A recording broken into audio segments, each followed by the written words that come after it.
बिस्मिल्लाहिर्रहमानिर्रहीम, अस्सलामुअलैकुम and a very good morning. Good Morning public. मैं आपको खुश आमदीद कहूँगी, साथ साथ आपको जुम्मा मुबारक भी कहेंगे। मैं हूँ अर्मिला हसन। उम्मीद करते हैं आप बिल्कुल ठीक ठाक होंगे, आपकी सुबह अच्छी हुई होगी। आज सुबह धुंध थी जी, बहुत सारे खुले इलाकों में। शहर के अंदर तो उतनी नहीं है इंटेंसिटी फॉग की, बट आई बिलीव कि जो थोड़े खुले एरियाज़ के अंदर रहते हैं वहाँ पे लोगों को इस तरह के मसाइल रहे हैं। और कल भी इनफैक्ट इस तरह से, चूँकि मैं थोड़ी एयरपोर्ट वाली साइड से आती हूँ तो वहाँ पे जो फॉग की इंटेंसिटी है वो ज़्यादा होती है। सो बी सेफ़। और वो जो सही प्रॉपर सर्दी जिसको हम एक्सपेक्ट करते हैं ना दिसंबर और जनवरी में, वो अभी तक नहीं आई आई बिलीव। दिसंबर की आई थिंक अब मिड ऑफ दिसंबर आ चुका है, लेकिन मज़ा नहीं आ रहा हमें सर्दी का।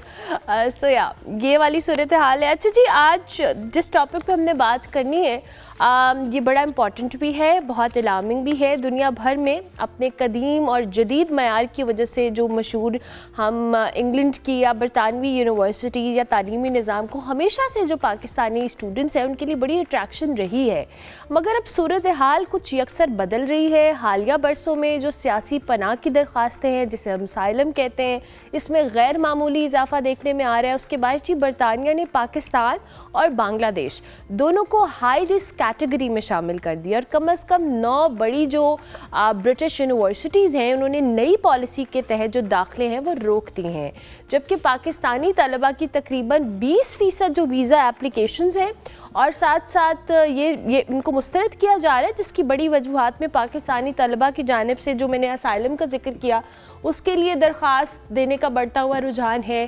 फिर भारी फीसेस हैं, उसका दबाव है। जॉब मार्केट के अंदर साउथ एशियन लोग बहुत ज़्यादा हैं। फिर साथ में जो जामियात हैं उनमें हाज़िरी और डिसिप्लिन का फुकदान शामिल है।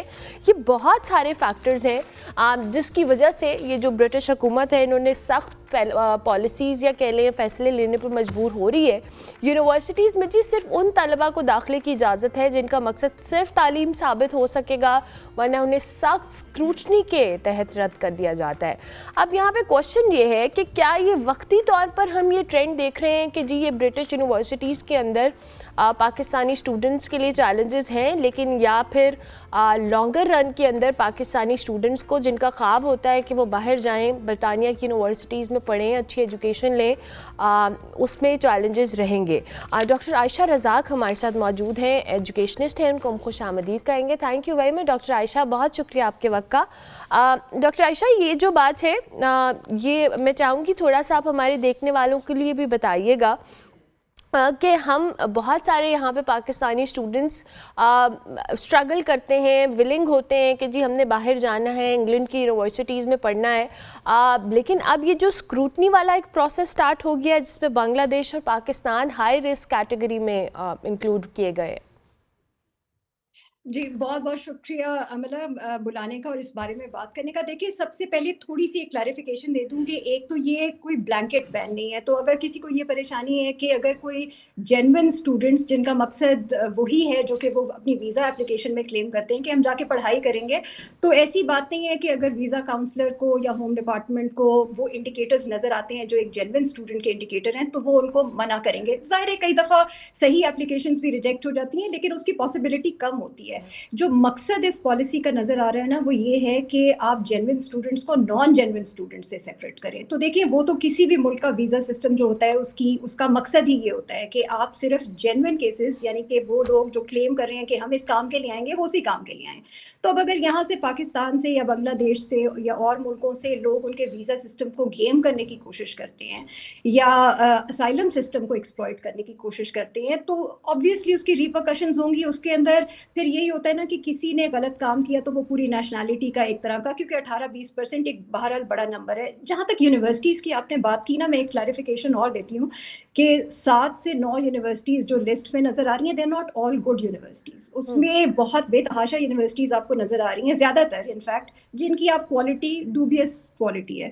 आपको शायद याद होगा 10, 15, 20 साल पहले पाकिस्तानी मीडिया में भी इस चीज़ की बहुत अच्छी कवरेज हुई थी कि यूके की यूनिवर्सिटीज़, बहुत सारी सेकेंड ईयर, थर्ड ईयर ऐसी यूनिवर्सिटीज़ हैं हैं जो जिन्हें पता है, बिकॉज फाइनेंसेस वहाँ पे भी बहुत मुश्किलात हैं यूनिवर्सिटीज़ को, उन्हें इंटरनेशनल स्टूडेंट्स को रिक्रूट करना पड़ता है फॉर सर्वाइवल, क्योंकि डोमेस्टिक प्राइस कंट्रोल है हायर एजुकेशन पे, डोमेस्टिक स्टूडेंट्स अब इतने डेमोग्राफिक्स भी चेंज हो रही हैं, वो इतना पे भी नहीं करते, तो यूनिवर्सिटीज़ को अपने आप को सस्टेन करने के लिए इंटरनेशनल स्टूडेंट्स की ज़रूरत है। वो चाहते हैं चाइना, इंडिया, बड़ी पॉपुलेशंस, ज़्यादा इंटरनेशनल स्टूडेंट्स वो आए, लेकिन पाकिस्तानियों की भी उनको ज़रूरत है। सो ये जो सेकेंड थर्ड ईयर यूनिवर्सिटीज़ थी ना, इनको पता था कि हमारे जैसे मुल्कों से लोग for various reasons, cultural, social, economic reasons की वजह से नौजवान आना पसंद करते हैं। पढ़ाई ज़रूरी नहीं मकसद हो, वो यहाँ पर आके ब्लैक में काम करेंगे या यहाँ पर इलेजिटिमेटली रहना शुरू कर देंगे। तो उन्होंने क्या किया था कि जो उनके पास कोटा होता है टू स्पॉन्सर स्टूडेंट वीज़ाज, एक तरह का आप कह लें कि पैसे लेकर उन्होंने वो स्टूडेंट्स में जो जेन्युइन स्टूडेंट्स नहीं थे उनमें बांटना शुरू कर दिया था इंटरनेशनली, ताकि ये लोग जाहिर है आएंगे हमारे पास, एडमिशन फ़ी भी देंगे, 1-2 सेमेस्टर की फ़ीस भी देंगे और उसके बाद जो मर्जी करें, बट हम सर्वाइव कर जाएंगे फाइनेंशियली।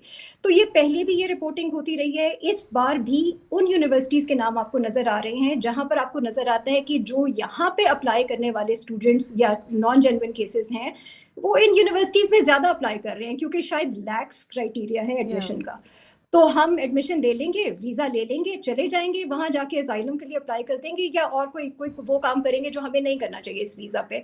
तो वो फिर आपको नजर आता है कि जो उनका होम डिपार्टमेंट है या वीजा सर्विसेज हैं, उनको भी ये चीज नजर आनी शुरू हो गई है कि ये यूनिवर्सिटीज किसी और मकसद से शायद एडमिशन दे रही हैं। तो इसीलिए वो आपको लिस्ट भी उन यूनिवर्सिटीज की नजर आती है और इसीलिए आपको ये मामला नजर आ रहा है।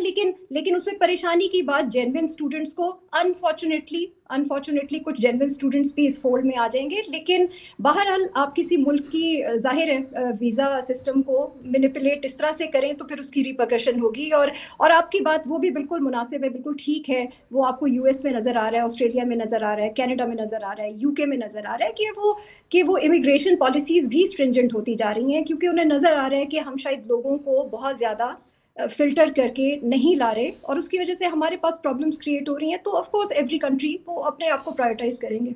बिल्कुल ठीक है डॉक्टर आयशा, आपने thanks for the clarification, but I really want to ask this question. But हमारे यहाँ समटाइम्स ये होता है कि ये जो स्क्रूटनी वाला एक प्रोसेस है जिसमें आपने भी हल्का सा जिक्र भी किया कि इस सारे मामले के अंदर बहुत सारे ऐसे जेन्युइन स्टूडेंट्स भी सफ़र करते हैं जो कि एक्चुअली में जाके they are very much willing to pursue their careers through international universities, क्योंकि ज़ाहिर है अगर आप एक यूनिवर्सिटी में पढ़ रहे हैं आपके पास जॉब अपॉर्चुनिटीज़ बाद में वहाँ पे खुलती हैं, रादर देन कि आप यहाँ पाकिस्तान में पढ़ें और वहाँ जाके फिर आप डिप्लोमास कर रहे हैं और आगे फर्दर उस चीज़ को परसू करें। ये उनके लिए भी बड़े चैलेंजेस हैं। मैं इसमें आपसे पूछना चाहूँगी कि यहाँ पर पाकिस्तान के अंदर भी हमें इन प्रोसेस या इन सारे सिस्टम को डोंट यू थिंक के ओवर कंसिडर करने की ज़रूरत है, क्योंकि हमने यहाँ से जो स्टूडेंट्स भेजने हैं वो जाहिर है हमारा इंटरनेशनल एक इमेज लेकर जा रहे हैं, कैरी कर रहे हैं। अगर वो वहाँ पे असाइलम ले रहे हैं हमारी यूनिवर्सिटीज़ के अंदर या ब्लैक में वहाँ पे काम कर रहे हैं, जॉब कर रहे हैं उस वीज़ा के ऊपर, स्टूडेंट वीज़ा के ऊपर, ये सारे वो फैक्टर्स हैं जो ओवरऑल एक मुल्क के इमेज को भी समहाउ डिस्टर्ब कर रहे हैं। तो आप बिल्कुल ठीक कह रही हैं। देखिए नेक्स्ट लॉजिकल क्वेश्चन यही है कि अच्छा अगर ये इतनी बड़ी इसका कॉन्सिक्वेंस है फॉर इंडिविजुअल्स और एक नेशनल एक इमेज भी, तो फिर इसका कोई हल भी होना चाहिए। मसला ये है कि मैं बड़ी वेरी हूँ जब भी हम कहते हैं ना कि गवर्नमेंट को आप, खासतौर पे उस तरह का मामला है ना जहाँ पर सिटीजन अगर किसी और मुल्क के वीज़ा के लिए अप्लाई करता है या एडमिशन, तो उसको खुली आज़ादी होनी चाहिए कि वो करे। उसके अंदर गवर्नमेंट को या किसी हायर एजुकेशन के इदारे को मैं तो बिल्कुल भी मुनासिब नहीं समझती कि इंटरवीन करें। हाँ, जहाँ पे थोड़ी बहुत आप सोच सकते हैं रेगुलेशन, बट अगेन हमारे पास फिर इम्प्लीमेंटेशन के चैलेंजेस आते हैं और लोग सिस्टम को गेम करते हैं और वो ब्राइब या वो और किस्म के काम करने के तरीके बन जाते हैं। बट आई थिंक इस मामले में भी सबसे बड़ा कसूरवार मैं तो समझती हूँ एप्लीकेंट तो है ही, बिकॉज वो डिसीव कर रहे हैं, उन्हें पता है वो गलत मकसद से जा रहे हैं, बट द रिक्रूटर्स जो उनको रिक्रूट करते हैं फॉर यूनिवर्सिटी एडमिशंस या यूनिवर्सिटी के बिहाफ पे काम करते हैं या स्टूडेंट्स को फिर वीज़ा गलत तरीके से अप्लाई करने के लिए फैसिलिटेट करते हैं नोइंगली कि ये जेन्युइन स्टूडेंट नहीं है। आई थिंक उस मार्केट को थोड़ा सा शायद अगर आप रेगुलेट कर सकते हैं थ्रू लाइसेंसिंग, मे बी वहाँ आपके पास एक पॉइंट ऑफ एंट्री है कि आप ये प्रॉब्लम किसी तरीके से थोड़ा बहुत रिजॉल्व कर सकें। अगेन जैसे मैंने कहा उसमें इम्प्लीमेंटेशन के बहुत चैलेंजेस होंगे, क्योंकि हमारे पास कोई भी चीज़ जो रेगुलेट होती है, गवर्नमेंट रेगुलेट करती है, जाहिर है फिर आपको पता है उसके अंदर वो कोई ना कोई तरीका तो जिन्होंने गलत काम करना है वो निकाल लेते हैं दोनों तरफ से। बट मुझे लगता है कि ये देखिए जहाँ तक स्टूडेंट्स का जेन्युइन, सो एक ये तरीका है थोड़ा बहुत इस प्रॉब्लम को अपने एंड पे आप लाइसेंसिंग के थ्रू, और जिस तरह यूके ने कहा कि हम अगर एक यूनिवर्सिटी में आपने एडमिशन दिए हैं और 5% से ऊपर, अब उन्होंने 10% की बजाय 5% कर दिया है, अगर आपके एडमिटेड स्टूडेंट्स के वीज़ा रिजेक्ट होते हैं तो हम आपका लाइसेंस रिवोक कर लेंगे टू एडमिट इंटरनेशनल स्टूडेंट्स। तो यही वाली चीज़ पाकिस्तानी भी कर सकते हैं कि अगर जो रिक्रूटर्स हैं फ़र्ज़ करें उनका 5% या जितने भी परसेंट से ऊपर रिजेक्शन रेट है वीज़ा का, तो इसका मतलब है कि आप कुछ गलत कर रहे हैं, मिसगाइड कर रहे हैं, सो हम आपका लाइसेंस रिवोक कर लेंगे। सो आई थिंक वो अगर इन्फॉर्मेशन फिर पब्लिक के पास भी हो, स्टूडेंट्स के पास भी हो, तो वो फिर उनका पैसा भी बचेगा और एफर्ट और टाइम भी बचेगा। जहाँ तक स्टूडेंट्स जेन्युइन का ताल्लुक है ना, बहरहाल देखें आपको याद होगा जब ये ट्रम्प 2.0 सेकेंड दफ़ा भी आए थे तो यही मामला था कि अच्छा बहुत सारे स्कॉलरशिप्स बंद हो गए, बहुत सारी यूनिवर्सिटीज़ में अब क्या एडमिशन मिलेगा, वहाँ जो बच्चे हैं उनको क्या वापस आना पड़ेगा। सो ये आहिस्ता आहिस्ता इन जगहों पे जहाँ हम हमेशा से हायर एजुकेशन के लिए जाना चाहते हैं, मामला अब ज़रा थोड़े से मुश्किल होते जा रहे हैं। So don't put all your eggs in one basket, मेरा अपना ये ख्याल है। आप यूके के अलावा क्योंकि एक दफ़ा आपकी रिजेक्शन आ गई तो फिर उस साइकिल में तो आप यूके की किसी भी यूनिवर्सिटी में अप्लाई नहीं कर सकते ना, तो आप इधर उधर भी अप्लाई करें, और भी दुनिया बहुत बड़ी है, अच्छी यूनिवर्सिटीज़ और जगहों पे भी हैं। सो वो जो एक शौक होता है कि नहीं मैंने सिर्फ यूके जाना है या मैंने सिर्फ यूएस जाना है, थोड़ा डाइवर्सिफाई तो आपको अपना पोर्टफोलियो करना पड़ेगा। या यू आर सो राइट, और आपने बड़ा आइडेंटिफाई प्रॉपर्ली किया डॉक्टर आयशा कि हमें उस माफिया को पकड़ना है आप जो कि रिक्रूट करें, बिकॉज ये एक बहुत बड़ा नंबर है जहाँ पे स्टूडेंट्स मिस गाइड होते हैं कि जी अच्छा आप चले जाएं स्टूडेंट वीज़ा के ऊपर, आप वहाँ पे जॉब भी कर लें, आप ये भी कर लें, तो वो ही बात है कि फिर वो पॉलिसी स्ट्रिक्ट होनी चाहिए अनफॉर्चुनेटली। अच्छा मैं थोड़ा सा डॉक्टर आयशा ये भी जानना चाहूँगी कि हम अभी तक ये बात कर रहे हैं कि जी जो बच्चे बाहर जाते हैं यूनिवर्सिटीज़ में पढ़ते हैं उनके लिए करियर अपॉर्चुनिटीज़ बहुत ज़बरदस्त होती हैं, वो वहाँ पर काम कर सकते हैं, सब कर सकते हैं, बट जैसे आपने डाइवर्सिफाई करने का कहा, क्या आप दीगर ममालिक के अंदर भी जिसमें हम यूएस और यूके के अलावा डिस्कस करें, मैंने पुर्तगाल के अंदर बहुत ज़्यादा सुना और फिर मैंने दीगर जगहों पे सुना कि जी बच्चे जा रहे हैं यूनिवर्सिटीज़ में एडमिशन ले रहे हैं, करियर अपॉर्चुनिटीज़ वहाँ पे भी हैं। ये जो डाइवर्सिफाई करने का मामला है ये भी हम किस तरीके से आप जैसे एजुकेशनिस्ट की हेल्प लेकर या दीगर लोगों की हेल्प लेकर कर सकते हैं कि जी सिर्फ अपॉर्चुनिटी यूके या यूएस तक महदूद नहीं है, there is a whole wide world जहाँ पर बच्चे पढ़ भी सकते हैं, जॉब भी मिल सकती है, अच्छा करियर भी बना सकते हैं।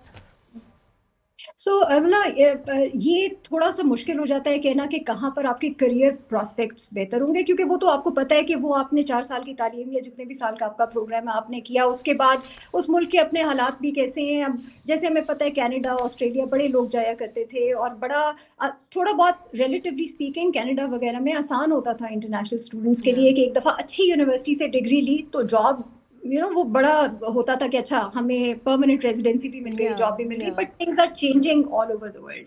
हर जगह पे इकोनॉमी की वजह से और बहुत सारे मामलात की वजह से अब चीज़ें थोड़ी मुश्किल हो गई हैं। सो मैं आई थिंक ये कहना चाह रही हूँ कि 4 साल बाद क्या होगा, कहाँ ज़्यादा करियर अपॉर्चुनिटीज़ होंगी, ये कहना मुश्किल है। लेकिन जहाँ तक अप्लाई करने की बात है, हमारे पास ट्रेडिशनली देखें कन्वेंशनली क्योंकि लोग ज़्यादातर अप्लाई इसी तरह करते हैं ना कि वर्ड ऑफ माउथ, कोई जानने वाला गया, पहले सीनियर्स कहाँ पर अप्लाई करते हैं, रिश्तेदार या इधर उधर, तो हम यूएस यूके का नाम सुनते हैं, कभी कभी यूरोप की और कंट्रीज़ का नाम, ऑस्ट्रेलिया अब बड़े अरसे से लोग जाना शुरू हो गए हैं, कनाडा वगैरह ये यूनिवर्सिटीज़ हैं। यहाँ पर थोड़ा सा हम पाकिस्तानियों के लिए लैंग्वेज वगैरह की वजह से आसान भी हो जाता है। लेकिन जहाँ तक मैं डाइवर्सिफाई करने की बात कर रही थी, वो मैं अभी फ़िलहाल इस स्टेज की बात कर रही हूँ कि आप जब एडमिशन सीख करने लगते हैं, unfortunately we don't have a lot of, जैसे कहते हैं ना हमारे पास एकेडमिक या करियर काउंसलिंग बहुत ज़्यादा अवेलेबल नहीं होती। ख़ास तौर पे अब आपको पता है कि हर किस्म का बच्चा हायर एजुकेशन में जाता है, वो लोग भी हैं जिनके ज़रूरी नहीं माँ बाप पढ़े लिखे हों या उनके इमीडिएट नेटवर्क में ऐसे लोग हों जो उन्हें गाइड कर सकें। लेकिन सो वो हमारे पास जो अपॉर्चुनिटीज़ हैं बच्चों के पास फॉर करियर काउंसलिंग वो कम है। तो मुझे ये लगता है कि ये चीज़ें ये चीज़ें आहिस्ता-आहिस्ता, मैं ये नहीं कहती कि एक फ़ॉर्मूला है जिसके तहत सारे, but you know it will take time, या it will take time.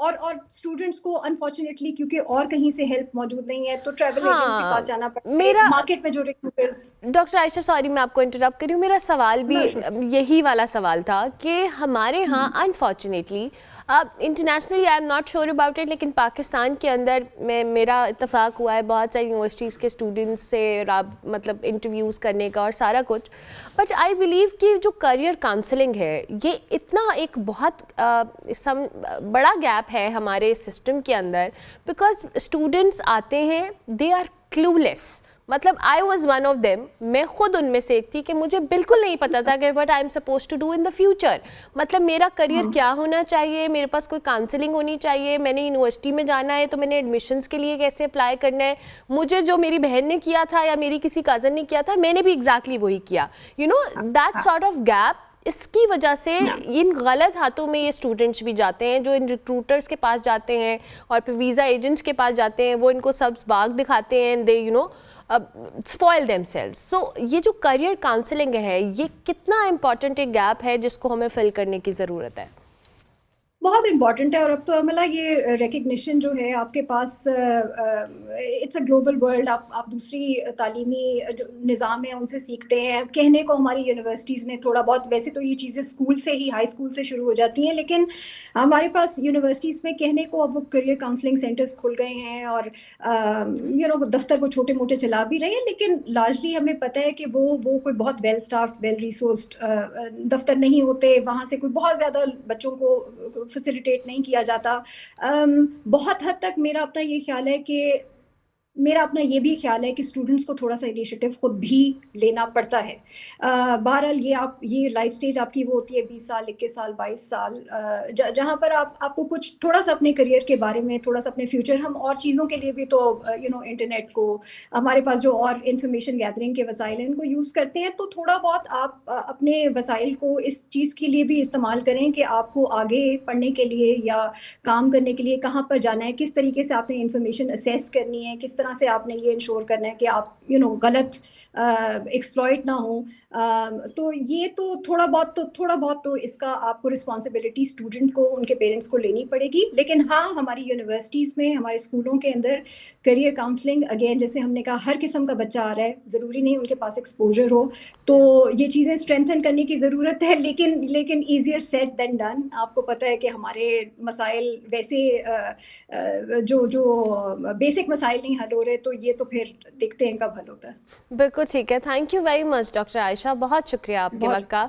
Doctor Ayesha Razzaq educationist हमारे साथ मौजूद थी। जी, अभी हम बात कर रहे थे कि बरतानवी जो तालीमी सिस्टम है उन्होंने कुछ स्क्रूटनी के प्रोसेस को थोड़ा एफिशिएंट किया है अपने एंड से, क्योंकि यहाँ से बहुत सारे स्टूडेंट इससे जा रहे थे। लेकिन डॉक्टर आयशा ने क्लैरिफिकेशन दी है कि जिन यूनिवर्सिटीज़ का नाम है लिस्ट में वो second year, third year universities हैं, और लेकिन इस पे चेक एंड बैलेंस यहाँ पर भी होनी चाहिए। अगर वहाँ पर हो रही है कि यहाँ पे स्टूडेंट्स अगर स्टूडेंट वीज़ा के ऊपर जाकर वहाँ पे वर्क का मतलब जॉब्स कर रहे हैं या प्रॉपर्ली उस चीज़ को परसू नहीं कर रहे, तो ये पाकिस्तान का ओवरऑल एक इमेज भी है और उन स्टूडेंट्स के लिए भी बड़ी डिफ़िकल्टी है जो जेन्युइन बेसिस के ऊपर जाकर एजुकेशन लेना चाहते हैं। हम ब्रेक लेते हैं, ब्रेक के बाद वापस आते हैं।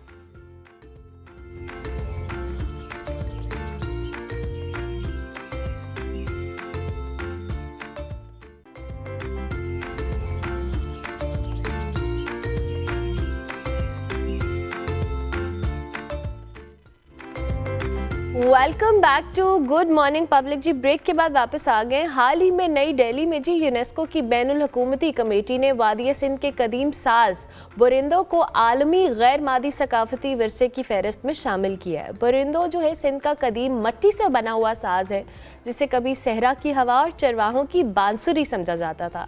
इसकी मध्यम आवाज़ ने जी सदियों से मकामी सकाफत हो, मेलों हो, लोक रसूम हो, रोज़मर्रा ज़िंदगी का हिस्सा बनकर अपनी शनाख्त कायम रखी है। ये साज जी वादिय सिंध की कदीम तख्लीकी रूह कहा जाए और इंसान की जो फितरी मौसीकियत का ज़िंदा सबूत है। ये इंदराज ना सिर्फ पाकिस्तान के लोक विरसे का एतराफ़ है बल्कि इस बात की खुशी भी है कि हमारी सरजमीन की आवाज़ें अब दुनिया तक पहुँच रही हैं और परिंदों की इस आलमी पहचान में सबसे बड़ा हाथ फ़कीर जुल्फ़िकार अली और उनके ख़ानदान का है, जिन्होंने साज़ को एक नई ज़िंदगी दी है, इसे बजाया, सिखाया, संभाला और इसकी साख्त में ऐसी जिद्दत पैदा की कि कभी 3 सिरों तक महदूद रहने वाला परिंदों अब 7 सुर बजाने की सलाहियत भी रखता है। आज हमारे साथ मौजूद हैं फ़कीर जुल्फ़िकार अली, उनको खुशामदीद कहेंगे। बहुत शुक्रिया फ़कीर जुल्फ़िकार साहब कि आपने हमें वक्त दिया। सबसे पहले तो हमें इस परिंदों की तारीख़ के हवाले से बताइएगा, वादिय सिंध की तहज़ीब के साथ साथ इसका क्या ताल्लुक़ है, इसका आगाज़ कैसे हुआ? जी हाँ, ये एक सिंध का कदीम पुराना साज़ है जो हमें मोहनजो दड़ो है उससे भी यही साज़ मिलता है। और उसके बाद ये यहाँ जो है वो एक मिट्टी का साज़ है, यानी बहुत कदीम इसलिए है कि ये मिट्टी का साज़ है, इसमें और कोई चीज़ की इस्तेमाल नहीं है, ये मिट्टी से ही बनता है। और हमारे जो बुज़ुर्ग बड़े लोग थे वो इसको बजाते आ रहे हैं, उसके बाद फिर हम भी इसको बजा के लेके आ रहे हैं। ये सिंध धरती का मिट्टी का फूंक से बजने वाला, मैं समझता हूँ कि जितनी भी तारीख़ है 5000 साल पुरानी जो हम बता रहे हैं आपको, तो उससे लेके ये पुरानी तरीन चीज़ है। और फूंक से बजने वाला शायद एक साज़ है जो सब साज़ों से ज़्यादा पुराना साज़ है। क्या बात है। अच्छा, यूनेस्को ने परिंदों को गैर मादी सकाफती विरसे की फहरिस्त में शामिल किया है। इस मादूमियत के ख़तरे से समहाउ हम कहें अगर 2-4 विरसे के आलमी सतह पर एतराफ़ को आप कैसे देखते हैं? जी बिल्कुल, ये जो अभी यूनेस्को ने इसको आलमी वर्सा जो है उसमें शामिल करके बहुत एक अच्छा कदम उठाया है और हम उनके बहुत शुक्रगुज़ार भी हैं जिन लोगों ने इसमें साथ दिया है। और ये मंजिल जो हमने तय की है, ये मंजिल कोई इतनी करीब से भी नहीं है। मैं अभी तीसरी पीढ़ी में बजा रहा हूँ, मेरा दादा भी बजाता आ रहा है, मेरे वालिद साहब ने भी बजाया, उसके बाद मैंने भी इसको बजाया। तो अभी जो ये नेशनल इंस्ट्रूमेंट हैं जिसमें आप इलेक्ट्रॉनिक्स ये जो इंस्ट्रूमेंट हैं उस सब में अभी जो है इसको साथ लेके चलना ये भी एक बड़ा चैलेंज था जिसको हमने तय किया, क्योंकि आजकल जो होता है वो सारा रिकॉर्ड कंप्यूटर पे हो रहा है और उधर जो सुर है उसकी एक बाकायदे उस सुर को उसी कंप्यूटर में लगाते हैं कि ये सुर जो है वो सही है या ये बेसुरा है, यानी उसी सुर को उस कंप्यूटर की लेवल पे उसी के साथ इसको लेकर आना ये भी एक बहुत मंजिल थी। और उस मंजिल को भी हम इंशाल्लाह पार करके इधर पहुँचे हैं।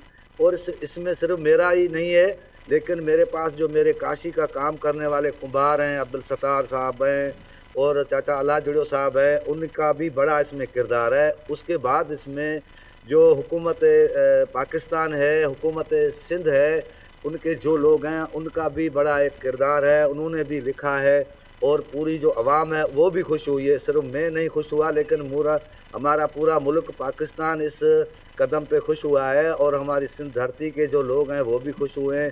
ये एक अच्छी बात हुई है कि ये एक खूबसूरत और एक मीठा सा साल है, वो हमसे जा रहा था तो उसको रोकने की एक कोशिश की जा रही है और की है। उसके लिए मैं निहायत तहे दिल से सब लोगों का शुक्रगुज़ार हूँ, जिसमें यूनेस्को की पूरी जो टीम है उनका शुक्रगुज़ार हूँ, इस पूरे इदारे का शुक्रगुज़ार हूँ, हुकूमत पाकिस्तान, हुकूमत सिंध और कल्चर डिपार्टमेंट का तहे दिल से शुक्रगुज़ार। और हम आपके शुक्रगुज़ार हैं फ़कीर जुल्फ़िकार अली कि आपने इस रवायत को ज़िंदा रखा। अच्छा, माजी में परिंदों सर्द रातों में अगर हम कहें बोनफायर्स हों, शादियां हों, देहाती मेले हों, उसका हिस्सा होता था। लेकिन अब ये जो सोशल हमारा एक नया सिस्टम है, इसमें जो चेंज आया है, इसने इस रवायत को कैसे कमज़ोर किया आपके मुताबिक? और आपके ख़्याल में इस हुनर के ख़त्म होने की सबसे बड़ी वजह क्या है? क्या हम सिर्फ मॉडर्नाइजेशन की बात कर रहे हैं या ओवरऑल किस तरह से तब्दील हुआ है? हाँ जी, बिल्कुल आपकी बात सही है। असल में सिर्फ इस साज को भी नहीं किया है, लेकिन काफ़ी जो हमारी चीज़ें हैं उनकी जगह जो है जब से ये इंटरनेट और कंप्यूटर आया है या इलेक्ट्रॉनिक्स जो अपने आला वगैरह आए हैं, उससे उन्होंने बहुत सारी चीज़ों को नुकसान पहुंचा। जैसे हमारे पहले देखो टेप रिकॉर्ड एक होता था, पुराने दौर में कैसेट चलती थी, वो अब ख़त्म हो गया, उसका पूरा सिस्टम ख़त्म हो गया। तो उसके बाद ये छोटी चीज़ें मेमोरी कार्ड वगैरह ये चीज़ें आ गई हैं और ये हमारे जो बर्तन हैं ये भी मिट्टी के होते थे, जिनमें हम खाना पीना हमारा जो कुछ होता था वो इन मिट्टी के बर्तनों में होता था। लेकिन वो अभी उनकी जगह कांच वगैरह, स्टील वगैरह इन चीज़ों ने ले ली है। तो इसको भी मुतासर इसी वजह से ये हुआ है कि जो भी अभी जो वक्त आया है कुछ साल पहले वो थोड़ा डिफरेंट आ गया है। और उसके बाद शादी ब्याह में दूसरे साज शरनाई इधर उधर जो जो लोकल सिस्टम है वो मुतासर हो गया है। अभी उसमें जो चीज़ें आई हैं वो थोड़ा डांस टाइप और थोड़ा अलग एक डिस्को टाइप आ गया है। तो उसकी वजह से, लेकिन ये कभी भी ख़त्म नहीं हो सकता है, क्योंकि इसकी जो आवाज़ है, इसकी जो मिठास है, वो अपना एक सुरूर रखता है और एक अपना मिठास, एक अपनी ख़ास एक जो है वो वजूद रखता है। तो इस हिसाब से वो मुतासर हुआ है। जिस तरह दूसरी हमारी काफ़ी चीज़ें मुतासर आस्ता आस्ता होती जा रही हैं, इस हिसाब से ये भी हुआ बिल्कुल है। ठीक। अच्छा, आपकी और आपके ख़ानदान की जो इस इंस्ट्रूमेंट के हवाले से कंट्रीब्यूशन है, इसके फ़रोग़ और इस विरसे को महफूज करने के हवाले से एक बहुत इम्पॉर्टेंट हिस्ट्री है। इस हवाले से बताइएगा कि ये साज़ कितनी नस्लों से आपके साथ है? साईं, ये बिल्कुल ये जो साज़ है इसमें हमारा बड़ा एक किरदार है, हमारे बड़ों का भी है, हमारा भी है। अभी तीसरी नस्ल में मैं बजा रहा हूँ, यानी मेरा दादा जो है उसने भी पूरी ज़िंदगी ये साज़ बजाए थे। और उसके बाद मेरे वालिद थे मीर मोहम्मद, उसने भी यही साज़ बजाया था। उसके बाद अभी मैं बजा रहा हूँ, मेरी भी अभी उम्र जो है वो 55 साल से क्रॉस है। और मेरे जो अभी छोटे बच्चे हैं उनको मैं सिखा रहा हूँ, वो भी सीख रहे हैं, कोशिश वो भी कर रहे हैं। तो ये यानी तीसरी नस्ल में हम ये साज़ बजा के आ रहे हैं, बजाते आ रहे हैं। और उसमें हमारा बहुत सारा कदर भी किया है। हुकूमत पाकिस्तान ने हमें प्राइड ऑफ परफॉर्मेंस का जो तमगा है वो भी दिया है, मेरे वालिद साहब को भी दिया था और मुझे भी वो मिला है। मेरे लिए बहुत एक खुशी की बात है कि अभी तक वो लोग जब वो साज़ सुनते हैं तो ये मेरा साज़ जो है वो उनको मायल करता है इन चीज़ों के कि यानी इस साज़ का कोई वजूद है जो ख़त्म होना नहीं चाहिए। बिल्कुल ठीक है। आपने बुरिंदों की रेंज को 3 सुरों से बढ़ाकर 7 सुरों तक पहुंचाया। इस जिद्दत का ख़्याल आपको कैसे आया? और ये जो रवायत के समहाउ हम तहफ़्फ़ुज़ की बात करें या यंगस्टर्स के इंटरेस्ट की बात करें, उसमें कैसे हेल्प करेगा? देखिए, ये बहुत ज़रूरत थी, वक्त की भी ज़रूरत थी, क्योंकि ये पहले ज़माने में जो सुर हैं वो इतने सुर ज़्यादा नहीं होते थे। ये 3 सुर या 2 सुर पे इस बोरीडे को लोग बजाते आ रहे हैं। ज़ाहिर है 5000 साल पुराना ये साज़ है। उसके बाद अभी इंटरनेशनल जो हमारी मौसीकी है या उसके जो साज़ हैं, कीबोर्ड है, हारमोनियम है या जो दूसरे साज़ हैं, उनके साथ इसको बजाने के लिए सुर लाज़मी थे इसके। और वो जब मैंने इसका तजर्बा किया और मैंने बहुत मेहनत की, मैं 3 महीने से ज़्यादा अरसा मुसलसल एक जगह पे बैठा रहा और डेली इसको जो है वो डिज़ाइन करता रहा और उसके सुर को जो है वो समझता रहा और इसको बनाता रहा। तो उसमें बहुत जो है जब जब ये आलात अभी जब ये साज़ जो है इसके ऊपर जब मैं कोई धुन बजाता हूँ जिसमें हमारी रवायती धुनें हैं, राणों है, मूमल राणों का दास्तान है या ससवी पुन्नू का कोहियारी रागनी हम बजाते हैं या इसमें हम भैरवी बजाते हैं या कोई भी धुन हम इसमें बजाते हैं, तो ये अभी मुकम्मल उस पर हम धुन बजा सकते हैं। पहले इसमें मुकम्मल धुन नहीं बजाई जा सकती थी, थोड़ा बहुत इसमें थोड़ा बहुत आलाप होता था, फिर कोई लोकगीत का कोई ऐसे कोई फोक मामूली कोई टच आता था तो उस हिसाब में था। अभी तो इसमें पूरी दुनिया की जो मौसीकी है वो बजाई जा सकती है और सब साज के साथ इसको हम बजा सकते हैं। ये एक बड़ी हमारी कामयाबी हुई है और इंशाल्लाह इससे ज़्यादा भी इसको बजाने वाले अभी निकलेंगे जो इसको बिल्कुल इसी तरह बजाएंगे कि आप सोचें कि ये इसको बाकायदे अभी जो है वो क्लासिकल अंदाज तक भी ले जा सकते हैं। यानी पहले इसमें वो चीज़ नहीं थी, अभी है अल्हम्दुलिल्लाह। ये अल्लाह पाक की हमारे ऊपर मेहरबानी हुई। बेहतरीन। तो क्या आप हमारे देखने वालों को ये बजा कर दिखा सकते हैं फ़कीर साहब? जी हाँ, बिल्कुल, मैं आपको सुनाता हूँ। ये इस पे एक थोड़ा सा मैं एक सिंधी हमारी एक लोली है, लोरी जिसको हम कहते हैं या लोकगीत कहते हैं, वो सुनाता हूँ। ज़रूर।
बहुत ही खूबसूरत।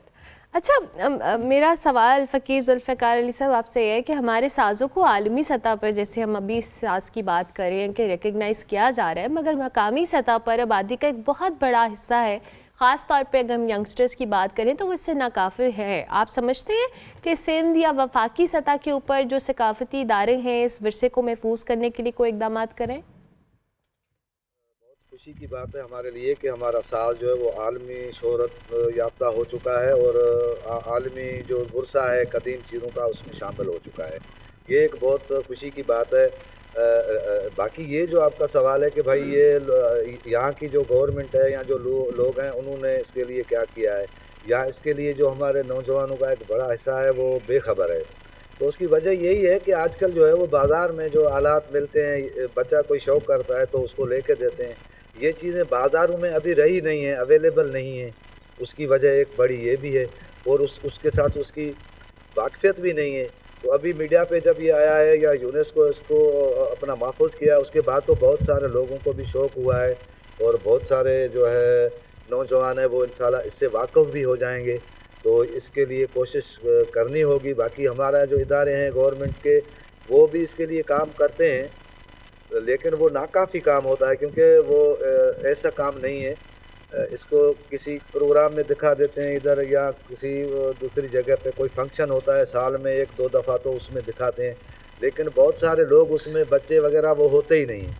तो इस हिसाब से ये मेरा ख़्याल है अभी जो ये जो कोशिश हो रही है, जो होने जा रही है, उसमें इंशाल्लाह सब नौजवानों को क्या पूरी दुनिया को इसका पता चलेगा कि ये क्या साज़ है।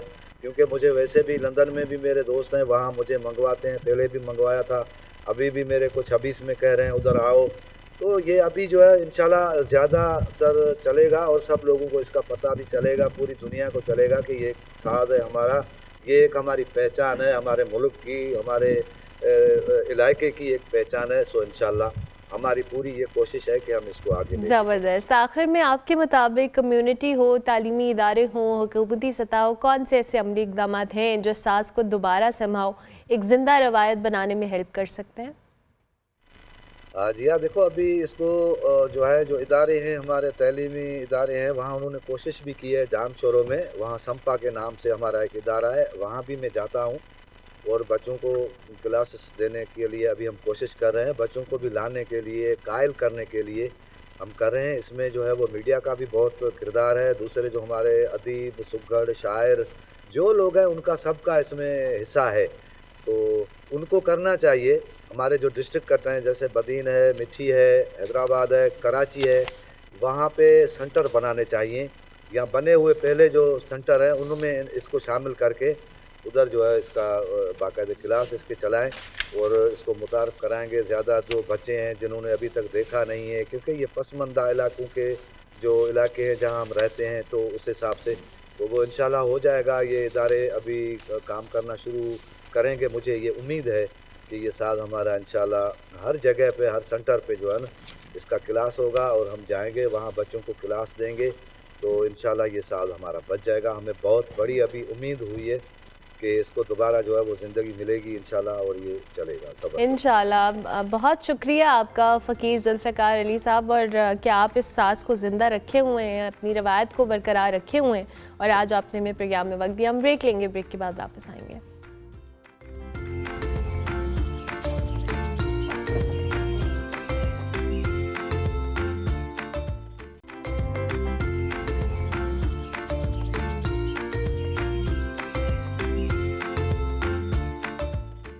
Welcome back to Good Morning Public. जी, ब्रेक के बाद वापस आ गए। आज हमने रिलेशनशिप्स के ऊपर बात करनी है। रिलेशनशिप्स इंसानी ज़िंदगी का सबसे समहाउ एक स्ट्रॉन्ग कनेक्शन होता है, लेकिन जितना हम इन पे ट्रस्ट करते हैं इतना ही ये कहा जाए नाजुक होते हैं, सेंसिटिव होते हैं। आज के दौर में हम बहुत सारे रिलेशनशिप्स को टूटते हुए देख रहे हैं।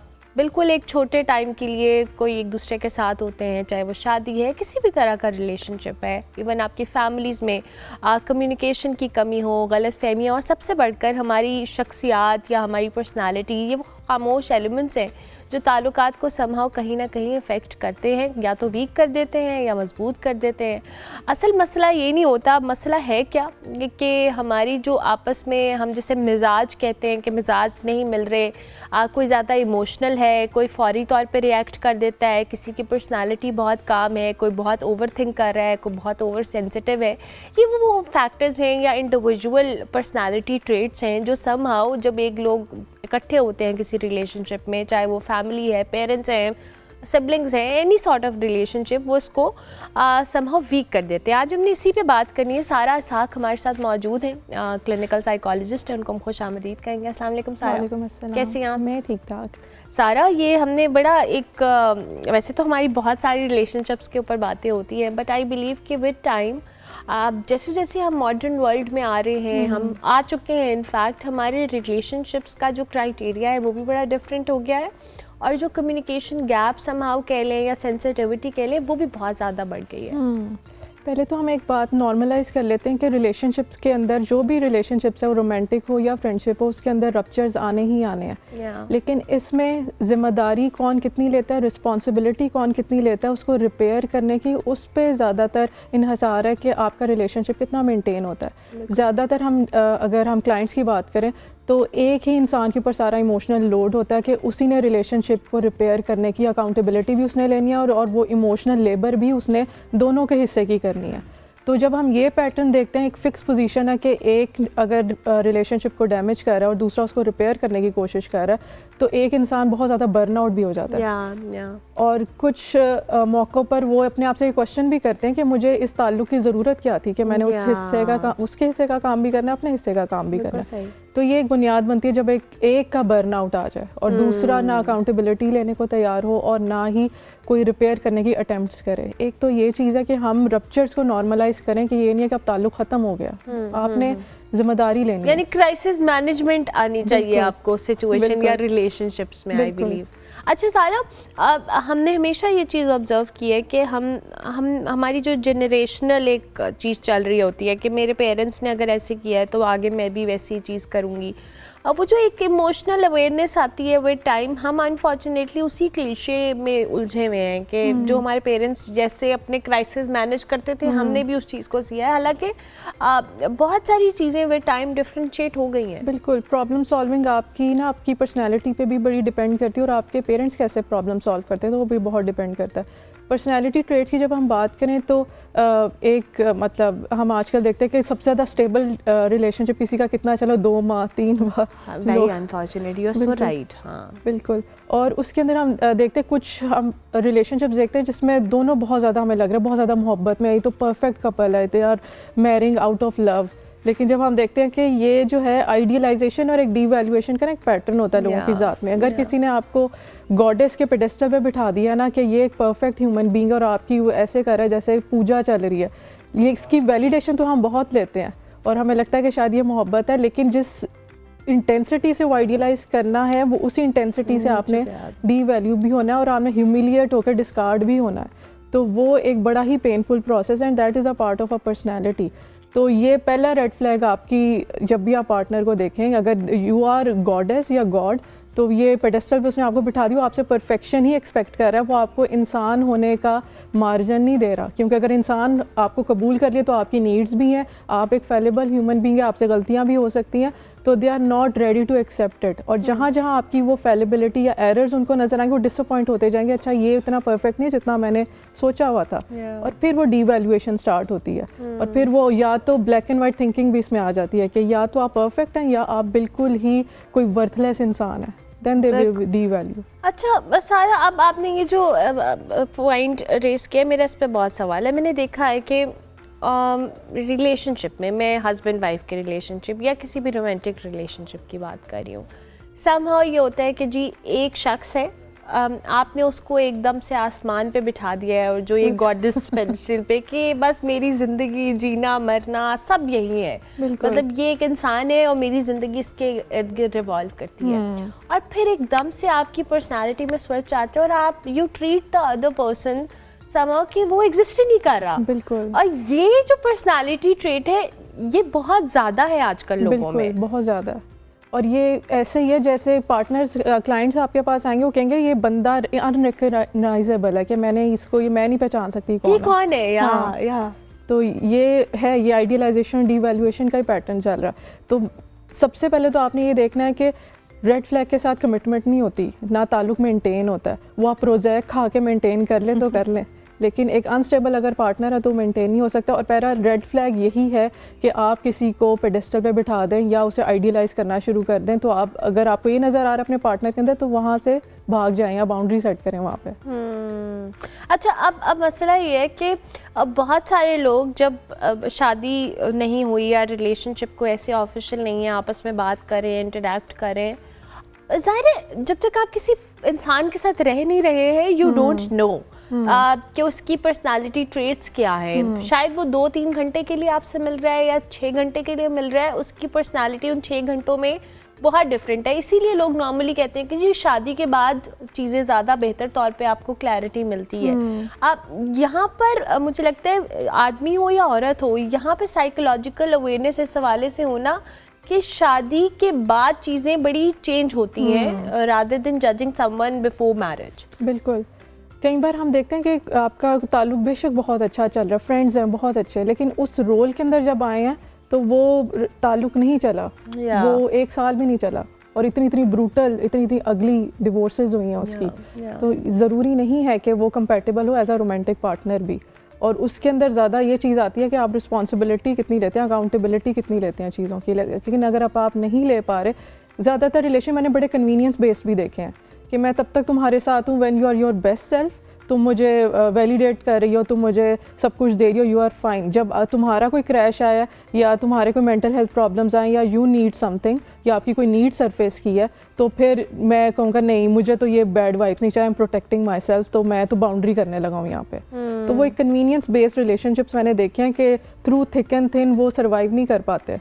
इट्स जस्ट दैट कि आप जब तक कन्वीनियंट है मुझे, मैं आपके साथ ताल्लुक में, जब इनकन्वीनियंस आई है तो I will bail out at any time. और इस तरह से हमने कुछ ख़वातीन को या मर्दों को भी देखा है, ख़ुद को साइलेंस करते रहते हैं कि यार मेरा पार्टनर ना इतना ये हैंडल नहीं कर सकता, तो मैं ख़ुद को ही खामोश करवाती हूँ। खामोश करवाते करवाते एंड पे इतनी ज़्यादा रिजेंटमेंट और आउटबर्स्ट आते हैं कि वो रिलेशनशिप रप्चर हो जाता है। तो सेल्फ साइलेंसिंग अगर कुछ लोग कर रहे हैं as a coping strategy to maintain a relationship, तो वो भी ज़्यादा देर नहीं चल सकता। It won't. अच्छा, ये तो साइलेंसिंग वाला तो मैंने तो सबको देखा ही साइलेंसिंग कोप अप मैकेनिज्म पे आपने कि लोग कहते हैं अच्छा ठीक है इसकी तो यही आदत है, मैं ही चुप हो जाते हैं। बिल्कुल, तो ये तो बहुत नॉर्मल है, ये इवन हमारी मदर्स में ये होता है। बिल्कुल, लेकिन जेन्युइन नीड पे आप कितनी देर चुप रह सकते हैं? जेन्युइन नीड कई बार आपको बड़ी स्टर्नली असर्ट भी करनी पड़ती है। लेकिन अगर आप वहाँ भी साइलेंसिंग कर रहे हैं तो आप बर्नआउट हो रहे हैं, आप रिजेंटफुल हो रहे हैं, और आप ये क्वेश्चन करते हैं कि मुझे इस पार्टनर की ज़रूरत क्या थी, मैंने साइन अप क्यों किया इस रिलेशनशिप के लिए। अच्छा, अब ये जो आपने बात की है ना, इस पे मैंने बहुत सारे लोगों का आजकल रिव्यू सुना है कि मैं ये डिस्कशंस होती हैं कि जी अच्छा एक खातून अगर इंडिपेंडेंट हो गई है, वो अपनी नीड्स को फुलफिल करने लग गई है, और उसका एक माइंडसेट बन गया कि अब मुझे एक आदमी की ज़रूरत नहीं है, ये सब तो मैं खुद भी कर रही हूँ, ये रिलेशनशिप्स में बहुत ज़्यादा होने लग गया है। इसको ज़रा हमें बताएं, डीकोड करें कि ये सही अप्रोच है या नहीं। ऐसा नहीं, ये बड़ी रिएक्शनरी अप्रोच मुझे लगती है कि मैं इंडिपेंडेंट हो गई हूँ तो मैं जो हूँ मुझे पार्टनरशिप की, कंपेनियनशिप की ज़रूरत नहीं है। वो एक डोमिनेंट औरत को भी ज़रूरत है, वो इंडिपेंडेंट औरत को भी ज़रूरत है। अगर आपको ज़रूरत फील होती है पर्सनली कि मुझे कंपेनियनशिप चाहिए तो गो फॉर इट। लेकिन ऐसा नहीं है कि इस चीज़ में रिएक्शनरी हो जाऊँ कि मर्द तो चाहिए ही नहीं है इनको, तो जड़ से ये इट्स एम्बेडेड इन पेन। आपकी कोई अजियत है जो आप इस तरह से उसका रिएक्शन आपको नज़र आ रहा है। बिल्कुल सही है। और तो ये तो बड़ा कॉमन प्रैक्टिस है सारा कि हमने देखा है। और फिर अगर कोई कंपेनियनशिप चाहता भी है तो अनफॉर्चुनेटली विद टाइम आपको मैं एक कपल को या एक उसको जानती थी, तो मैंने उनकी ऑब्जर्वेशन देखी कि खातून थी, वो बड़ी इंडिपेंडेंट थी, शी वाज स्टेबल, वो सारा कुछ अपनी ज़िंदगी में मैनेज कर रही थी। She wanted some sort of emotional support from the partner, but उसको वो इमोशनल सपोर्ट भी नहीं मिल रही। तो एंड पे शी स्टार्टेड क्वेश्चनिंग कि why I am with this man, कि मैं इस आदमी के साथ क्यों, जब मेरी जो फाइनेंशियल नीड्स हैं वो पूरी नहीं हो रही हैं या मेरे और मसाइल नहीं पूरे हो रहे हैं और मुझे एक इमोशनल सपोर्ट चाहिए, मुझे वो भी नहीं मिल रही।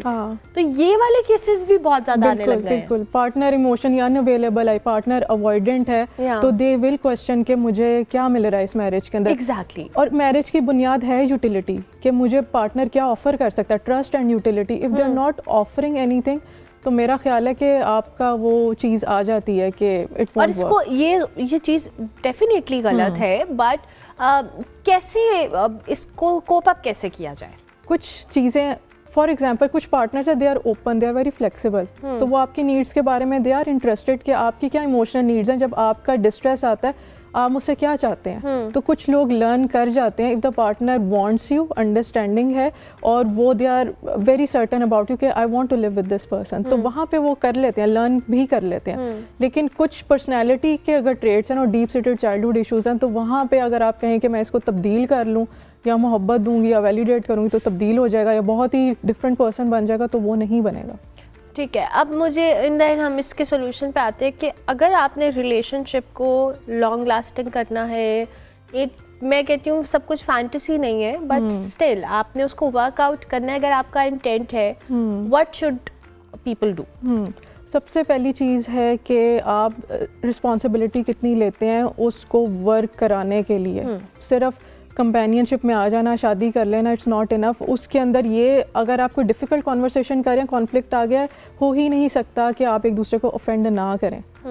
तो लेकिन उसको रिपेयर कैसे करना है, उसकी जिम्मेदारी कैसे करनी है। फॉर एग्जांपल कुछ लोग ज़्यादा कहेंगे कि ये ब्लेमिंग बहुत ज़्यादा शुरू हो जाती है कि ये बोलती बहुत है इसलिए मुझे गुस्सा आता है, ये इसकी ज़ुबान देखिए, ये तो घर बसाने वाली औरत ही नहीं है। तो इस तरह का जो नैरेटिव है ना, और उस पर बेल आउट कर जाना, मेरा ख्याल है वहाँ पे दोनों को थोड़ा सा जिम्मेदारी लेनी पड़ेगी to work up that relationship. और अकाउंटेबिलिटी, सिर्फ एक पे ही ब्लेम है, एक बिल्कुल ठीक है हमेशा और एक हमेशा बिल्कुल गलत है, तो पोजीशंस फिक्स्ड हो गई हैं, तो वहाँ पे मुश्किल है, वो पोजीशन चेंज होनी चाहिए आपकी। बिल्कुल सही है। थैंक यू वेरी मच सारा, बहुत शुक्रिया आप तशरीफ़ लाएँ। सारा इसहाक हमारे साथ मौजूद थी जी, क्लिनिकल साइकोलॉजिस्ट। हम रिलेशनशिप्स के ऊपर बात कर रहे थे कि कितना इम्पॉर्टेंट है फ्लेक्सिबिलिटी होना रिलेशनशिप्स के अंदर, चाहे वो कोई भी पार्टनर है।